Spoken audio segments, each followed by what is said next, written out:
Bismillah, Assalamualaikum warahmatullahi wabarakatuh. Selamat pagi semuanya. Saya dari kelompok satu akan membahas materi analisis investasi dan pasar modal, yaitu CAPM dan beta. Saya sendiri Ahmad Taufan dengan NIM 3113 seperti itu. Oke, yang pertama ada CAPM atau Capital Asset Pricing Model. Apa sih definisinya? Nah, jadi definisi dari CAPM itu sendiri yaitu model keuangan yang menjelaskan hubungan antara risiko sistematis suatu aset dan tingkat pengembalian yang diharapkan. Model ini diharapkan untuk menentukan apakah suatu saham dihargai secara wajar berdasarkan risikonya dan pengembaliannya yang diharapkan, seperti itu. Lalu ada asumsi CAPM sendiri. Nah, asumsi CAPM sendiri yang saya dapatkan itu ada 4. Yang pertama yaitu investor bersifat rasional dan menghindari risiko. Selanjutnya tidak ada biaya transaksi atau pajak. Selanjutnya ada investor dapat meminjam dan meminjamkan pada tingkat bebas risiko. Dan nanti ada pasar dalam kondisi equilibrium. Lalu selanjutnya ada kelebihan dan keterbatasan dari CAPM itu sendiri. Yang pertama ada kelebihan. Di kelebihan sendiri saya mendapatkan 2 kelebihan. Yang pertama ada sederhana dan mudah digunakan. Dan yang selanjutnya ada mempertimbangkan risiko sistematis. Lalu untuk keterbatasannya sendiri yaitu asumsi yang tidak realistis seperti pasar tanpa friksi, beta sebagai satu-satunya ukuran risiko dianggap terlalu sederhana, dan yang terakhir tidak mempertimbangkan faktor lain seperti likuiditas dan pajak, seperti itu.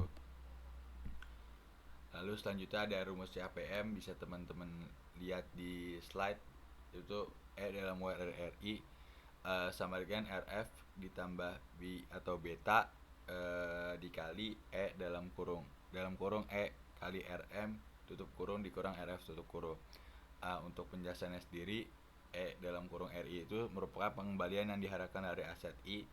Untuk RF sendiri yaitu tingkat pengembalian bebas risiko. Untuk B itu beta dari aset I. Dan untuk E dalam kurung RM yaitu pengembalian yang diharapkan dari pasar, seperti itu. Lalu selanjutnya ada beta. Apa sih beta itu? Beta adalah ukuran volatilitas atau risiko sistematis suatu sekuritas dibandingkan dengan pasar secara keseluruhan. Beta sendiri menunjukkan seberapa sensitif harga sekuritas terhadap perubahan pasar, seperti itu. Nah, untuk interpretasi nilai beta sendiri bisa teman-teman lihat di slide. Yang pertama, apabila beta sama dengan 1, maka sekuritas bergerak sejalan dengan pasar. Apabila beta lebih dari 1, sekuritas lebih volatil daripada pasar. Apabila beta kurang dari 1, maka sekuritas kurang volatil daripada pasar. Lalu yang terakhir, apabila beta kurang dari 0, sekuritas bergerak berlawanan arah dengan pasar. Biasanya ini jarang terjadi ya teman-teman. Lalu untuk keterbatasan beta sendiri, beta didasarkan pada data historis dan mungkin tidak mencerminkan masa depan. Lalu ada tidak membandingkan antara volatilis yang menguntungkan dan merugikan, dan yang terakhir ada tidak mempertimbangkan faktor fundamental perusahaan, seperti itu. Nah, untuk perhitungan beta yaitu seperti ini, bisa teman-teman lihat. Beta sama dengan COF dalam kurung RI, RM tutup kurung dibagi dengan varians dalam kurung RM. Nah, untuk keterangannya sendiri bisa teman-teman lihat di bawahnya, yaitu beta sendiri berkat beta of asset I, yaitu COF sama dengan COF variance, VAR dengan variance, RM sama dengan rata-rata ekspektasi dari rate of return on the market, dan yang R itu ekspektasi return on asset I, seperti itu. Mungkin kurang lebihnya mohon maaf. Saya akhiri presentasi pada pagi hari ini. Sekian, wassalamualaikum warahmatullahi wabarakatuh.